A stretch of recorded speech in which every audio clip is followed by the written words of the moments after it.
Hello students, welcome to Yachina Science classes. How are you all? I hope you all are fine. As you all know that we are doing chapter number 8, Human Health and Disease, and in this series we are on the topic AIDS.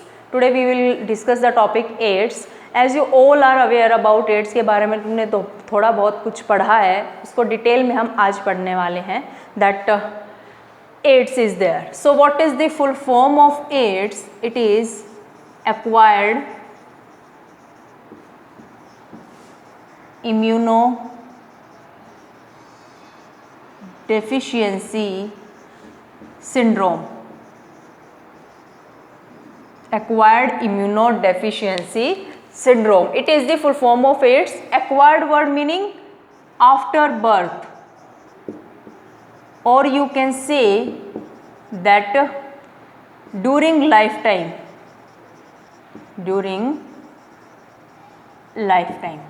Clear? Immunodeficiency means here immune system becomes weaker.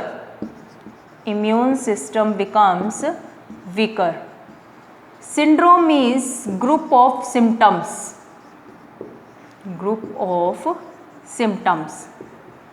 Clear? So acquired, this disease is acquired during lifetime. It is not congenital disease.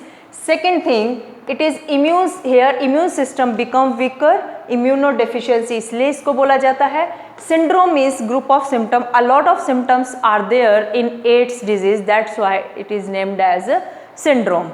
Okay. So if we talk about its causal organism कौन है? Who is causal organism for AIDS? That is HIV virus, means human immunodeficiency virus. Human immunodeficiency virus is the causal organism for AIDS. Clear? Next thing about history, that how AIDS disease came into history. कैसे पता चला कि ads भी कोई disease होती है. A continent is there, that is African continent. African continent है, उसमें एक छोटी सी कंट्री है यहाँ पर, that is Congo. Okay, many people who were living in Congo country, they were predator. वो शिकारी थे. किस चीज़ का शिकार करते थे? Mainly chimpanzee. किसका शिकार करते थे? चिंपैंजी.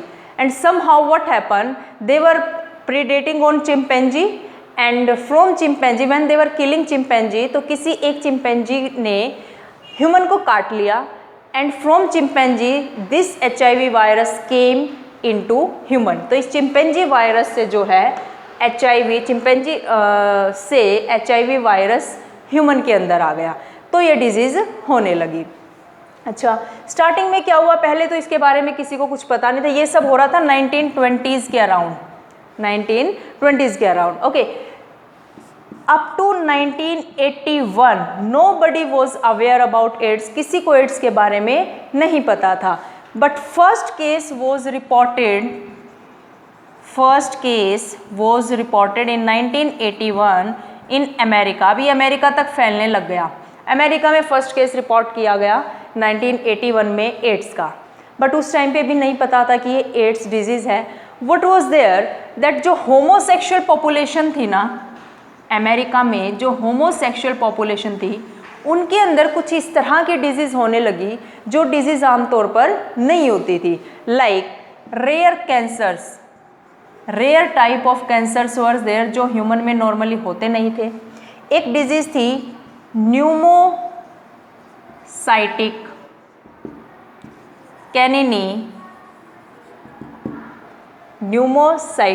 कैनिनी, और कुछ यहाँ पर भी एक वर्ड होता है, मुझे ध्यान नहीं आ रहा, ध्यान आता तो मैं लिखती हूँ.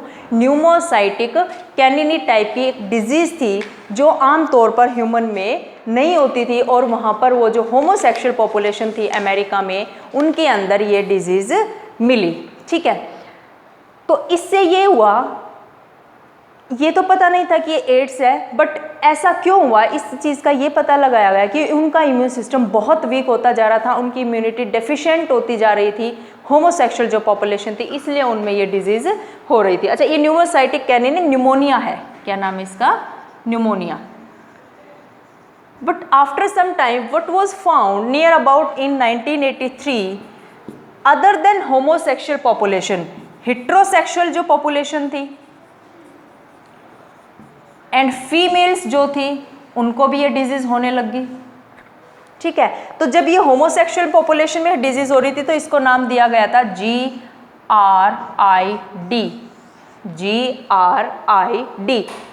गे related immunodeficiency, gay related immunodeficiency.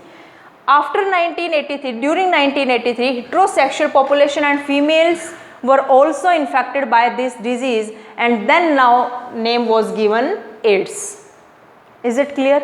So this was all about history. History के बाद हम पढ़ेंगे ट्रांसमिशन के बारे में कि हाउ एड्स इज ट्रांसमिटेड, कैसे एड्स फैलती है।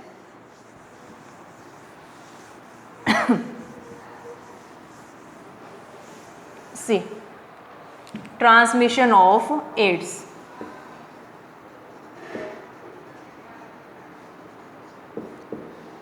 AIDS is transmitted through, it is transmitted through mainly by body fluids. Whenever body fluids comes in contact, जब भी इन्फेक्टेड पर्सन के साथ बॉडी फ्लूइड्स कांटेक्ट में आएंगे तभी ये डिजीज़ फैलेगी। इट मीन्स सिर्फ हग करने से या किसी के साथ खाना खाने से या हैंडशेक करने से डिजीज़ नहीं फैलती है। तुमने बहुत सारी ऐड देखी होंगी टीवी में कि हैंडशेक करने से एड्स नहीं फैलता है, किसी के साथ खाना खाने से एड्स नहीं फैलता है, हग करने से एड्स नहीं फैलता है, ऐसा बिल्कुल नहीं होता है।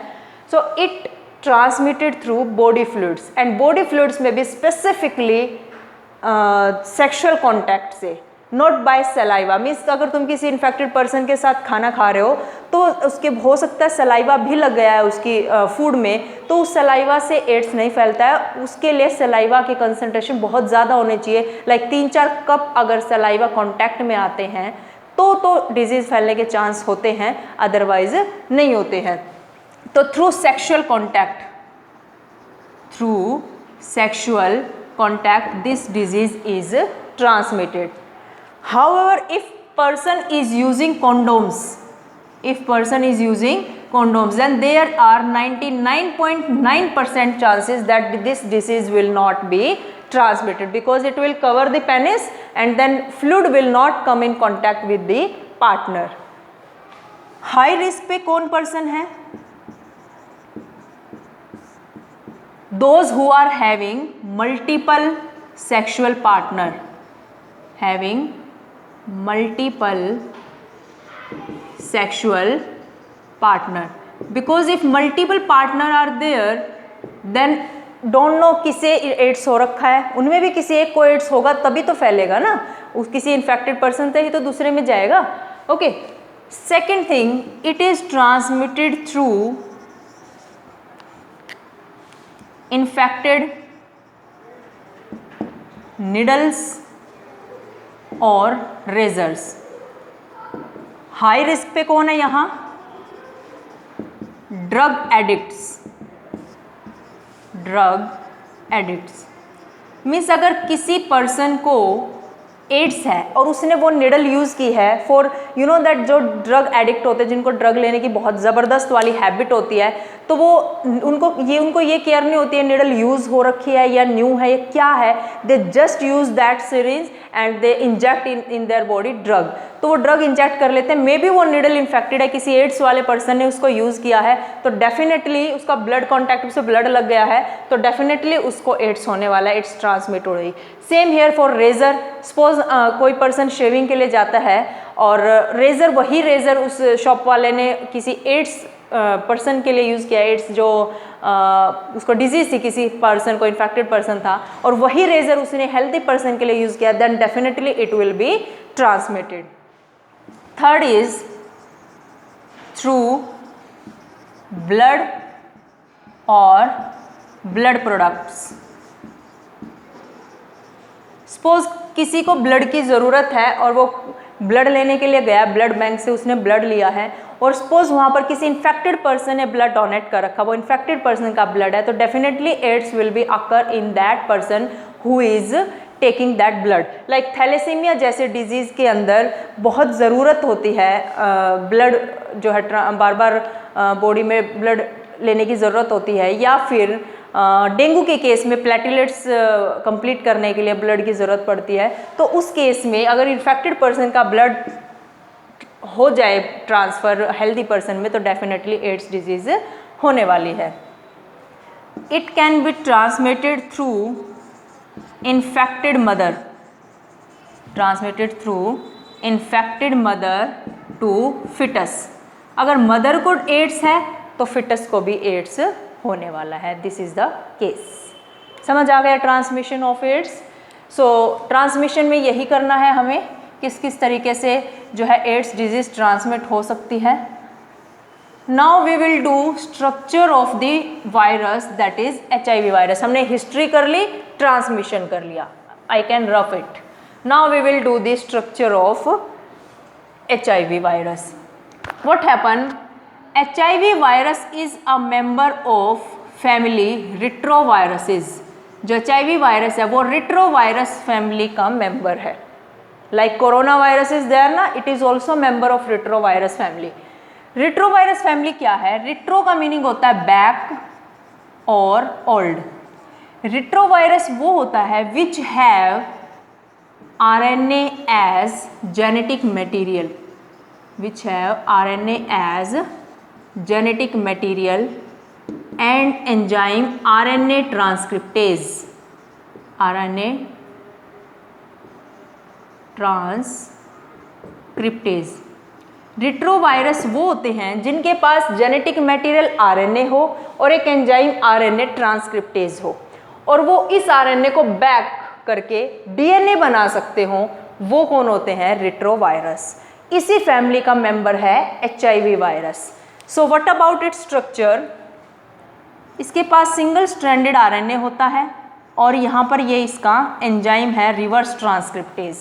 ओके, इसके चारों तरफ प्रोटीन की लेयर होती है, and not only one layer, 2 layer of proteins are there which are known as capsid, which are known as capsid, and then a layer of lipid, a layer of lipid is there, and inside this layer glycoproteins are present, glycoproteins like this, जैसे तो hook लगे हुए हैं यहाँ पर, these are like hooks like this. Okay, so what are the parts of this virus? This virus have what are the things? First of all, RNA, single stranded RNA is there, reverse transcriptase enzyme is there, and 2 layer of proteins are there which are known as capsid, and then lipid layer is there. See, this is RNA, single stranded RNA, this is reverse transcriptase enzyme, these are 2 layer, protein की layer हैं, ये P24 अंदर वाली और बाहर वाली P17, and these are protein layer which are known as capsid. This is lipid layer, it is lipid layer, and these are GP120 glycoprotein, glycoprotein. See, however mainly 2 things are there in the RNA, that is capsid, protein की layer, and RNA, single stranded RNA, and then one more is reverse transcriptase. तो ये lipid layer कहाँ से आती है? जब ये human cell को अटैक करके बाहर निकलता है, उससे इन्फेक्ट करके किसी दूसरे सेल को इन्फेक्ट करने जाता है, तो हमारी ह्यूमन सेल से ये प्लाज्मा मेम्ब्रेन से लिपिड लेके निकलता है और अपनी लिपिड लेयर बना लेता है। ठीक है, GP120 glycoprotein, these are responsible to bind with human cell, bind with human cell, human cell के साथ बाइंड होने में ये ग्लाइकोप्रोटीन हेल्प करते हैं। प्रोटीन की जो 2 लेयर है, internal layer is P24, outer layer is P17. So this is the structure of HIV virus. उसके बाद हम करेंगे how it attack on human. Human पे ये कैसे अटैक करता है, कहाँ सबसे पहले जाता है, कैसे ये अटैक करने वाला है। Attack on human. First of all we should know that when HIV virus enter in our body then where it go. सबसे पहले ये कहाँ जाता है, it go on 2 cells, helper T cells and macrophages, है ना। जब भी किसी दुश्मन को अटैक करना होता है तो सबसे पहले वो हमारे डिफेंस पे अटैक करते हैं, है ना, कि डिफेंस को मार दो, इम्यून सिस्टम को मार दो तो बाकी तो अपने आप कब्जे में आ जाएगा, है ना। तो हेल्पर T सेल्स और मैक्रोफेजेस दोनों पर साइमल्टेनियसली ये अटैक करता है।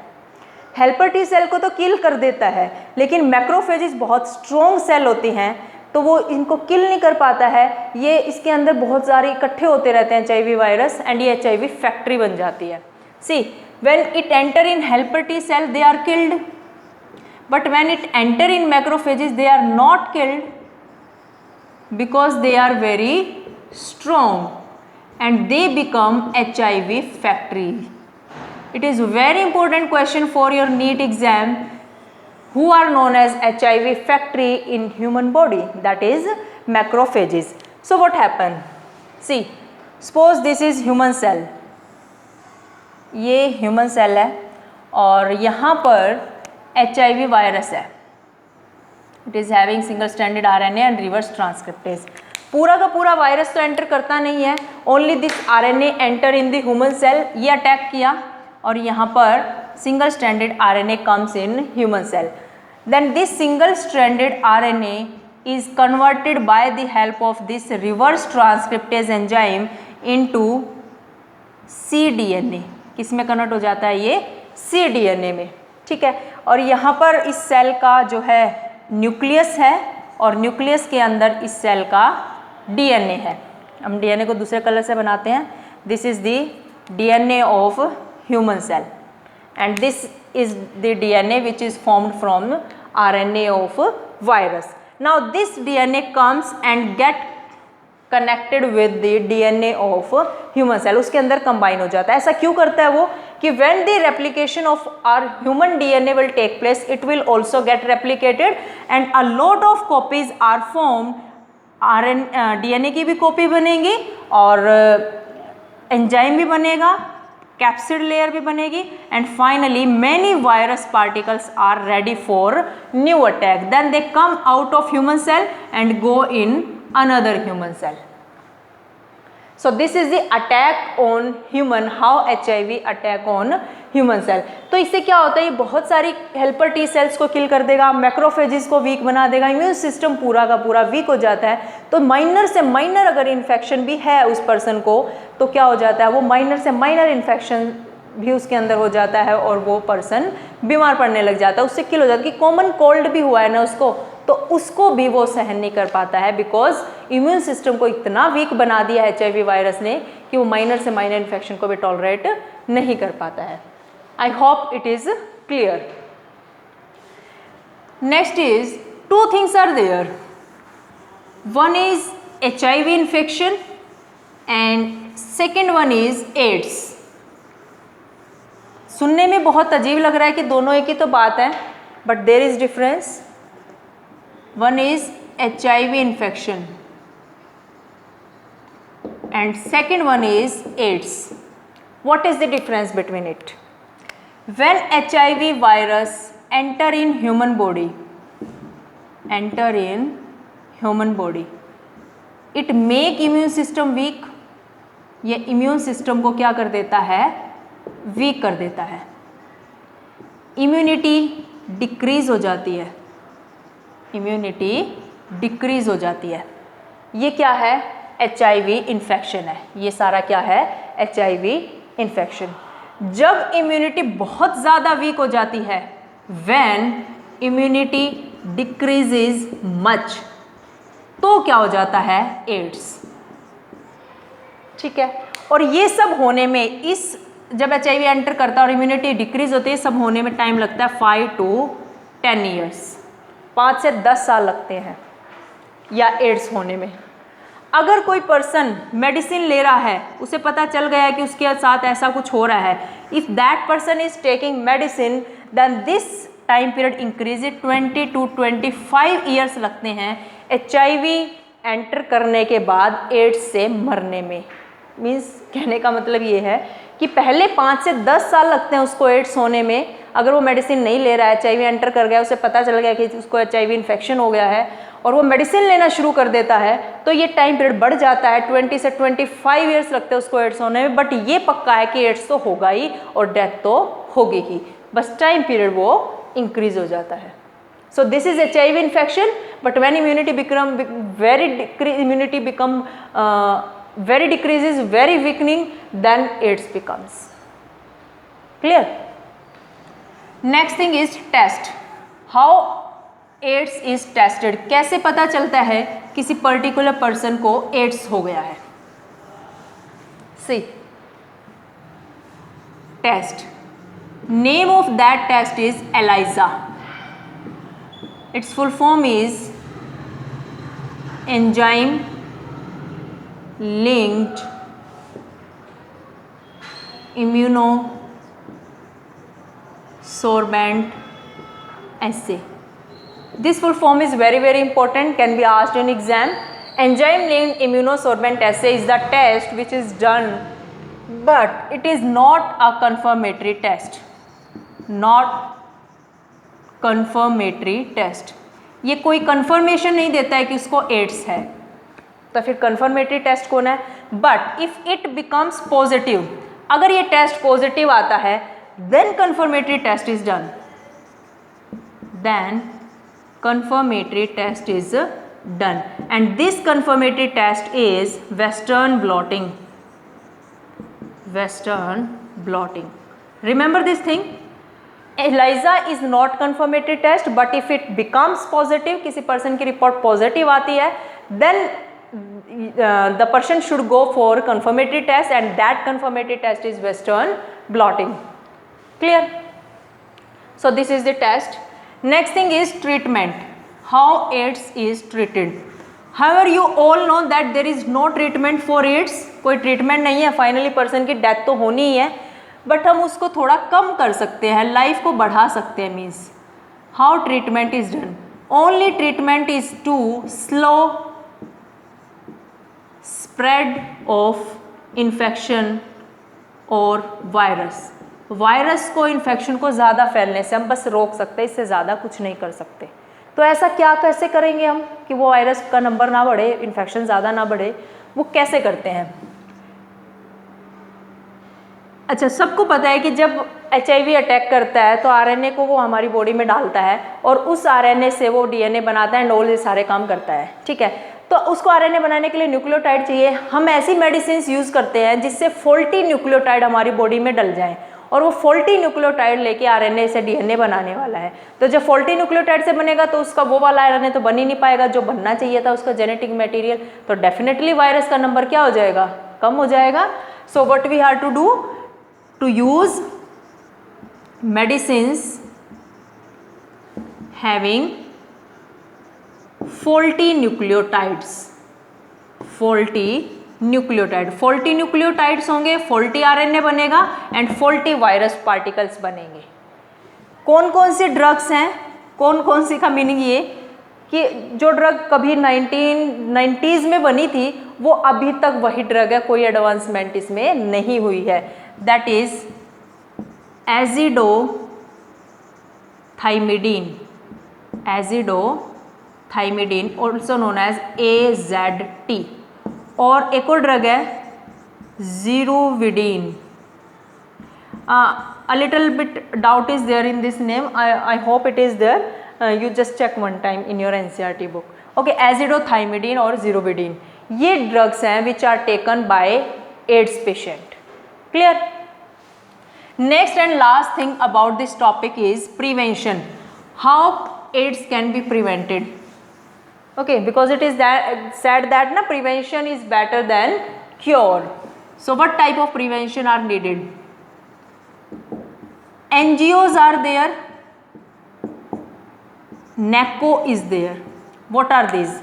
NGO means non government organisation, जिन पे गवर्नमेंट कंट्रोल नहीं है, और NACO is government organisation means national AIDS control organisation.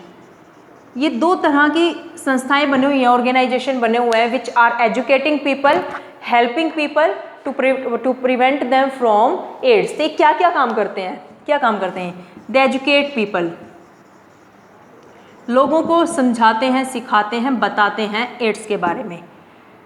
Free distribution of condoms, free distribution of condoms so that they can use condoms and AIDS को फैलने से बचा सके। ओके, फ्री टेस्टिंग, अवेयरनेस, लोगों को अवेयर करते हैं, इस तरह की वो जॉब करते हैं ताकि लोगों को एड्स के बारे में पता चलता रहे और वो एड्स से बचे रहें। नेक्स्ट थिंग, एक वर्ल्ड एड्स डे भी, जब हम एड्स कर रहे हैं तो ये भी पता होना चाहिए हमें, वर्ल्ड एड्स डे कब मनाया जाता है? 1 दिसंबर। And what is this symbol for AIDS? AIDS के लिए क्या सिंबल यूज किया जाता है? रेड रिबन, इस तरह से कुछ स्ट्रक्चर होता है ना, कुछ इस तरह का, मीन्स रेड रिबन बना होता है, ये सिंबल है एड्स का। ठीक है, so this was all about AIDS. AIDS के बारे में पता होना चाहिए, एड्स की क्या डेफिनेशन है, फुल फॉर्म है, कौन इसका कॉजल ऑर्गेनिज्म है, how it is transmitted, how test is done for AIDS, what is the difference between HIV infection and AIDS, how it attack, what is the structure of HIV, how treatment is done, and what are the prevention method for AIDS. So prepare it very well. This question is very easy actually, not a difficult topic. So you prepare it for your board exam. Some questions are asked in NEET exam also. You check in previous year exams so that you can come to know ki how much important is this. Okay, so learn it from your NCERT book. Then our next video will be on the topic cancer. So be ready for next video. Please like, share and subscribe my channel also. Thank you everybody.